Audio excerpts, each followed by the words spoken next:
ओम ब्रह्म ओम नमः भगवते वासुदेवाय।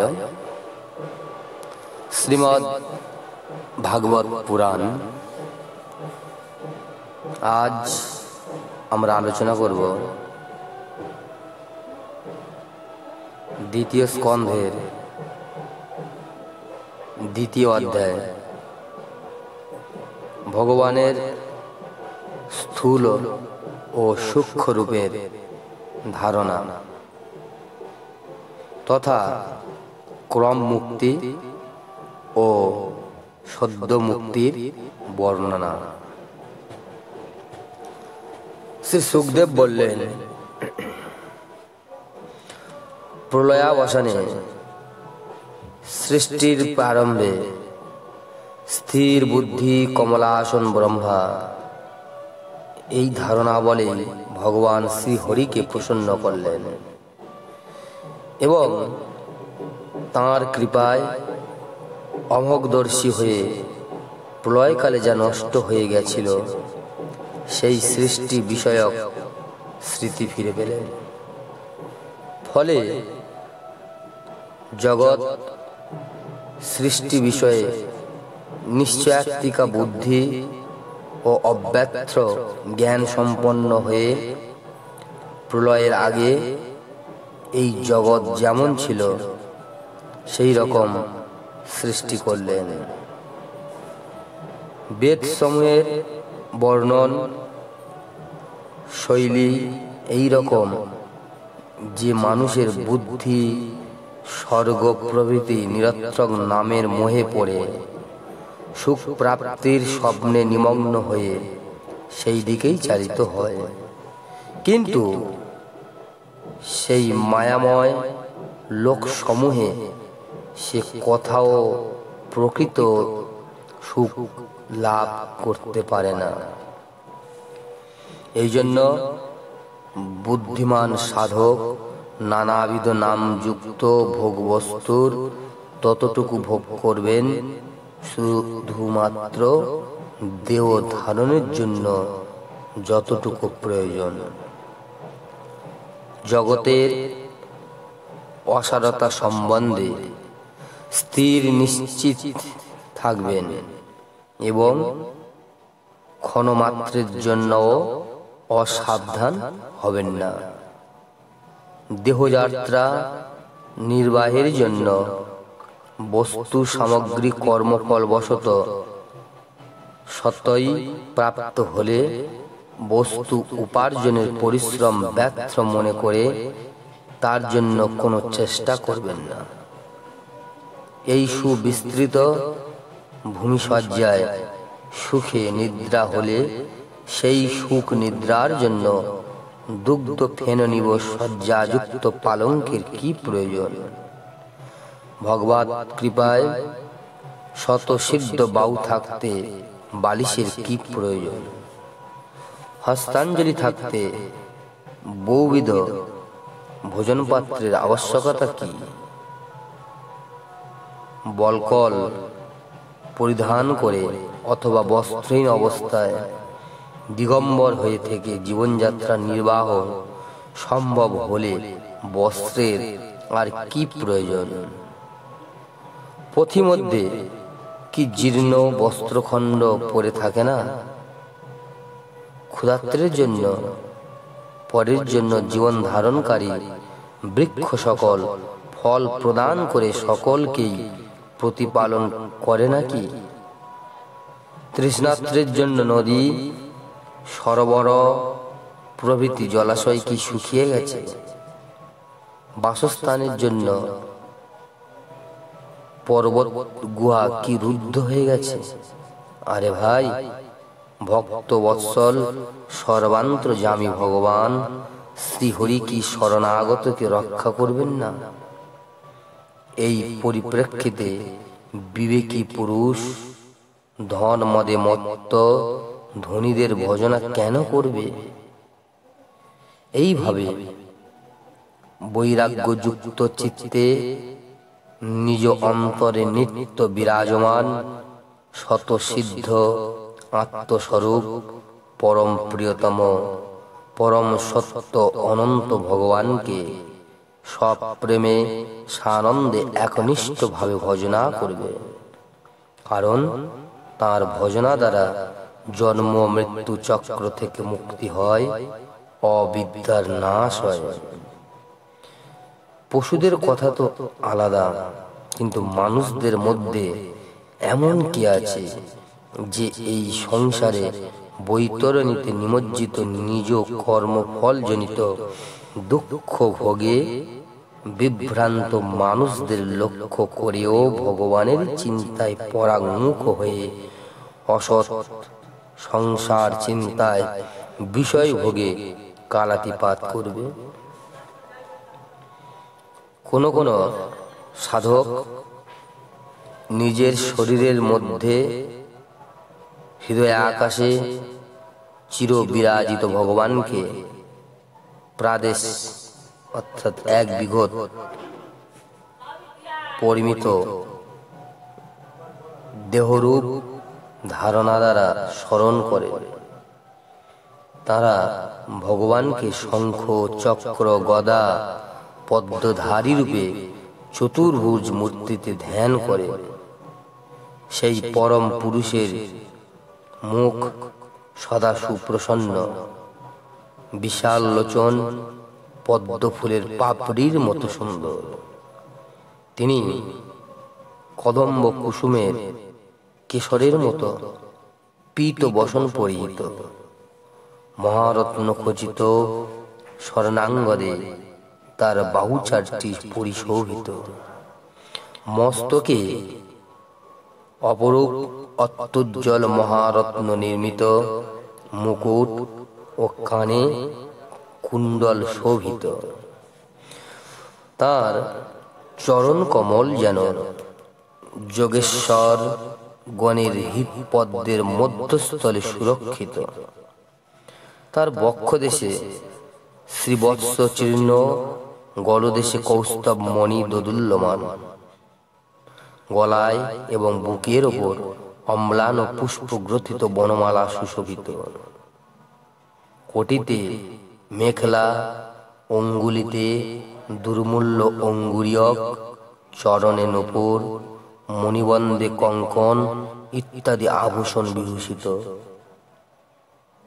স্নিগ্ধ নির্মল নীলবর্ণ ঘনকুঞ্চিত কেশকলাপে হাস্যোজ্জ্বল বদন সুশোভিত, রমণীয় আনন্দ ঘন উদার ও হাস্যযুক্ত দৃষ্টিতে উদ্ভাসিত ভ্রুভঙ্গি দ্বারা ভক্তদের প্রতি অনন্ত কৃপা বর্ষণ করছেন।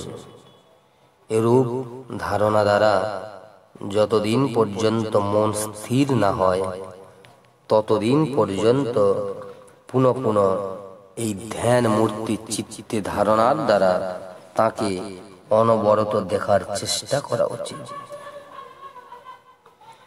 পাদপদ্ম থেকে আরম্ভ করে হাসি মাখা মুখখানি পর্যন্ত প্রতিটি অঙ্গের এক একটিকে বুদ্ধির দ্বারা ধারণা করা কর্তব্য। যেমন যেমন বুদ্ধি শুদ্ধ থেকে শুদ্ধতর হতে থাকবে, তেমন তেমনি মন স্থির হতে থাকবে। যখন একটি অঙ্গে মন পূর্ণভাবে নিবেশিত হবে, তখন সেই অঙ্গটি ছেড়ে পরের অঙ্গের ধ্যান করা কর্তব্য। এই বিশ্বেশ্বর ভগবান দৃশ্য নন, তিনি দ্রষ্টা, সগুণ নির্গুণ সবই তাঁর স্বরূপ।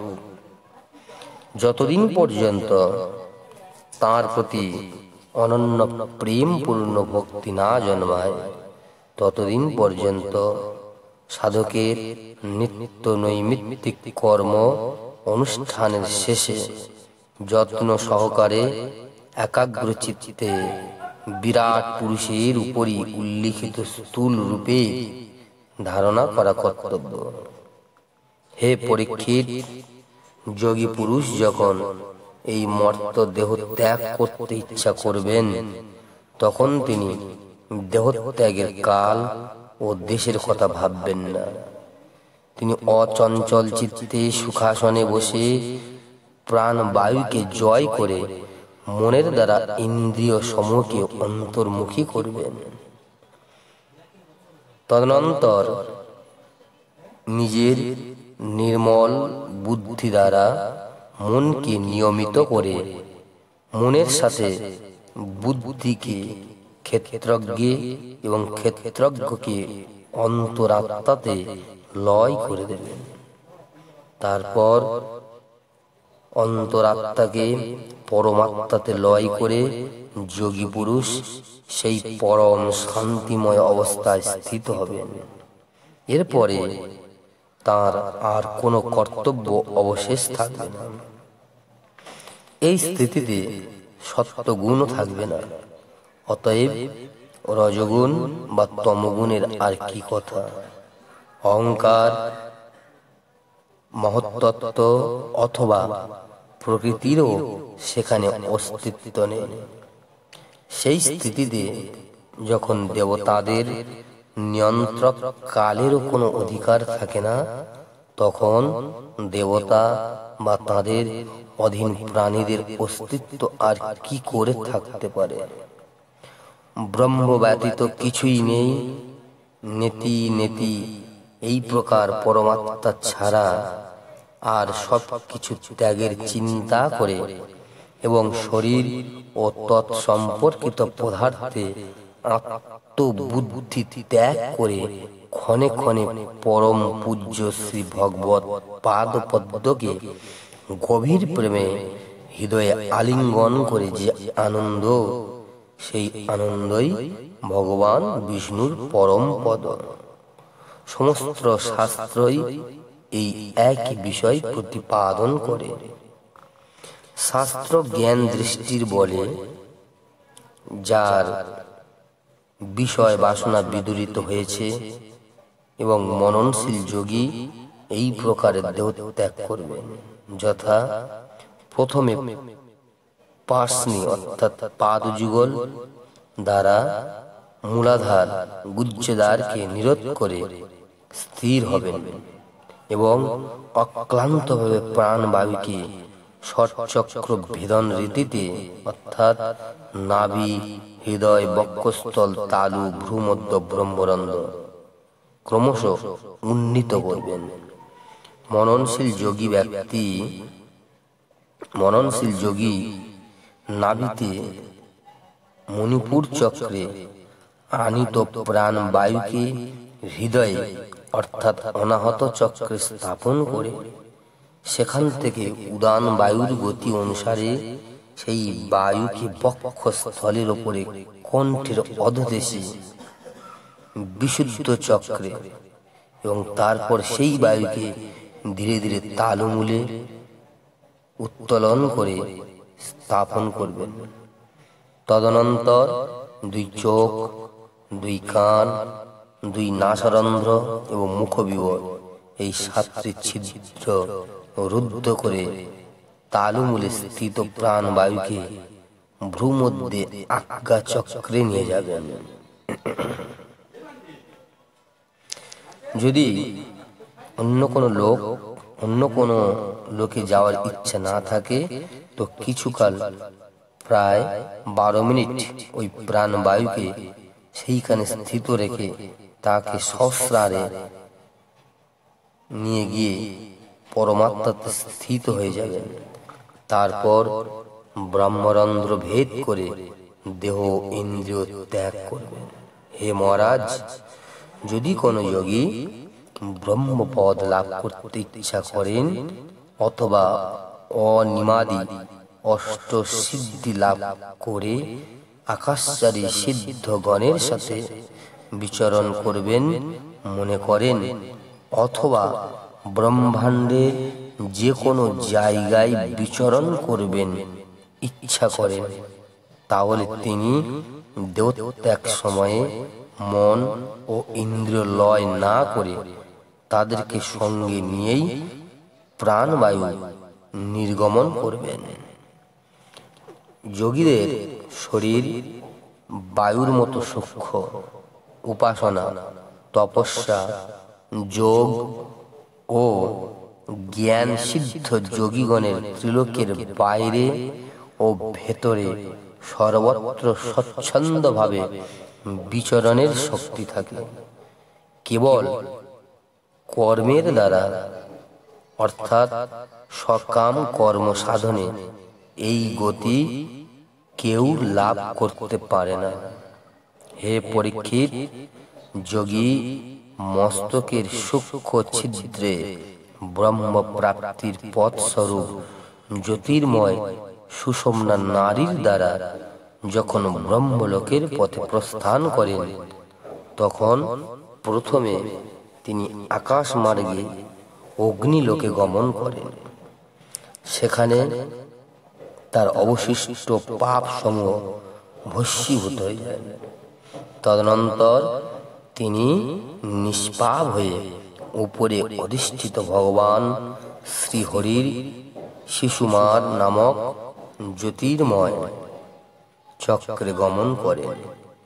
এই শিশুমার চক্র ভগবান বিষ্ণুর বিশ্ব ব্রহ্মাণ্ডে বিচরণের কেন্দ্রস্থল।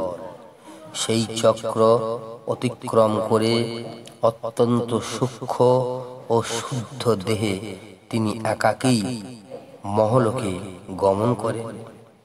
এই মহলোক ব্রহ্মবিদ ঋষিগণেরও বন্দনীয় এবং সেখানে কল্পকালজীবী দেবতারা বিহার করেন।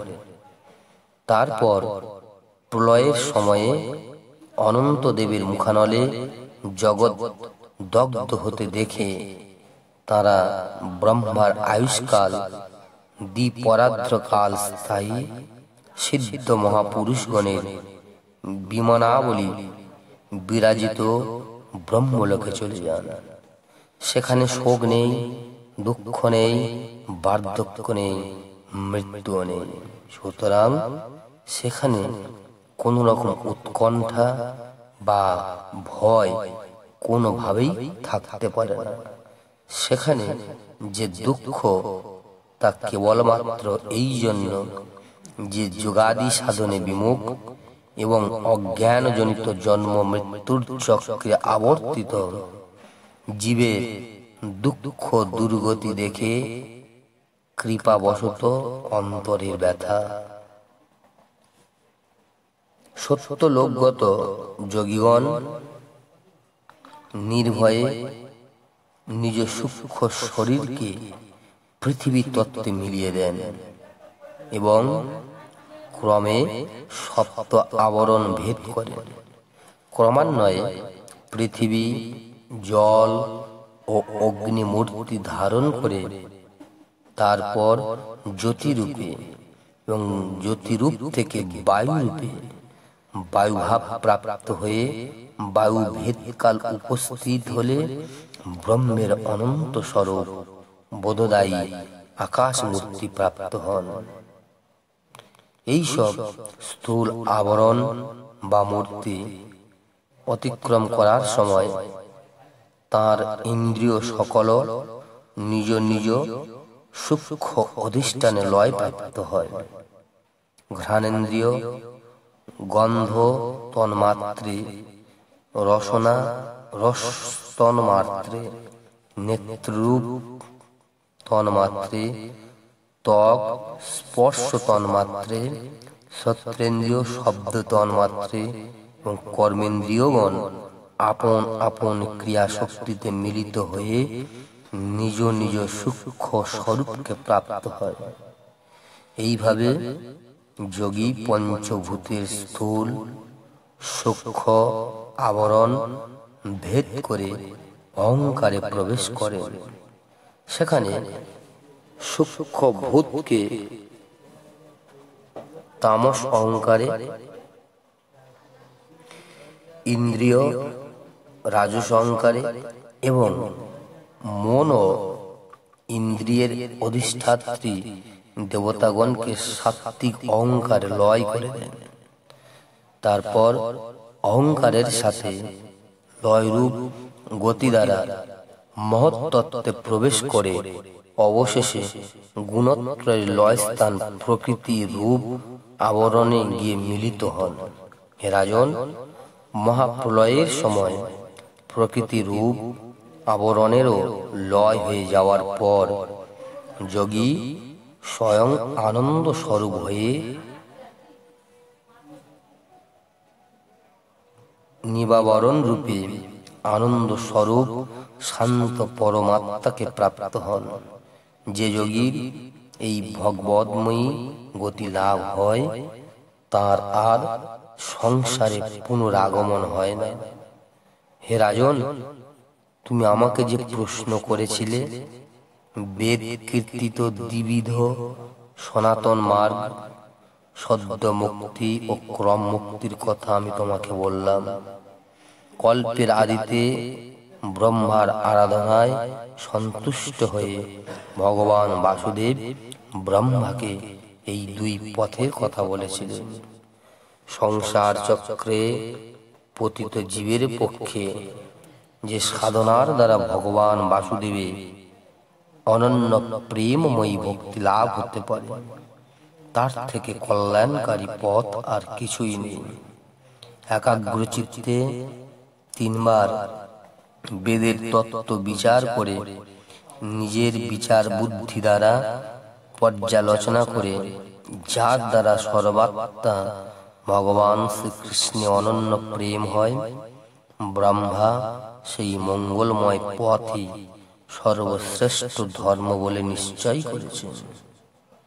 সমস্ত চরাচর প্রাণীদের মধ্যে আত্মারূপে ভগবান শ্রীকৃষ্ণই পরিলক্ষিত হন। কারণ বুদ্ধি আদি দৃশ্য পদার্থ তাকে অনুভব করবার লক্ষণ মাত্র। তিনি এই সকলের সাক্ষী, একমাত্র দ্রষ্টা। বুদ্ধি প্রভৃতি দৃশ্য বস্তুর দর্শন একজন দ্রষ্টা ব্যতীত হতে পারে না। অতএব বলতে হবে যে তাদের একজন দ্রষ্টা আছে, এবং বুদ্ধি প্রভৃতি কারণগুলি একজন কর্তা দ্বারা পরিচালিত হয় বলতে হবে। কারণ কর্তা ব্যতীত কারণগুলি কোনো কার্য করতে পারে না।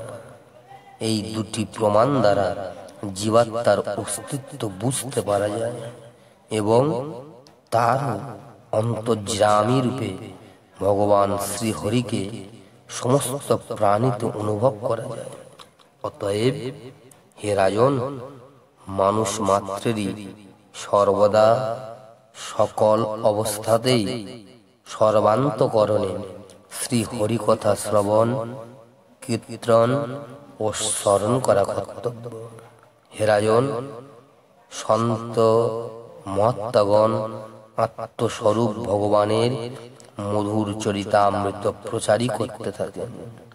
যে ব্যক্তি কর্ণরূপ শ্রবণ পাত্র পূর্ণ করে সেই মধুর হরিকথা পান করেন, তার বিষয় মলিন চিত্ত ধীরে ধীরে নির্মল হয়ে যায় এবং তিনি ভগবান শ্রীকৃষ্ণের চরণ কমল সমীপে গমন করেন। প্রণাম। ওম তৎসৎ, ওম তৎসৎ, ওম তৎসৎ।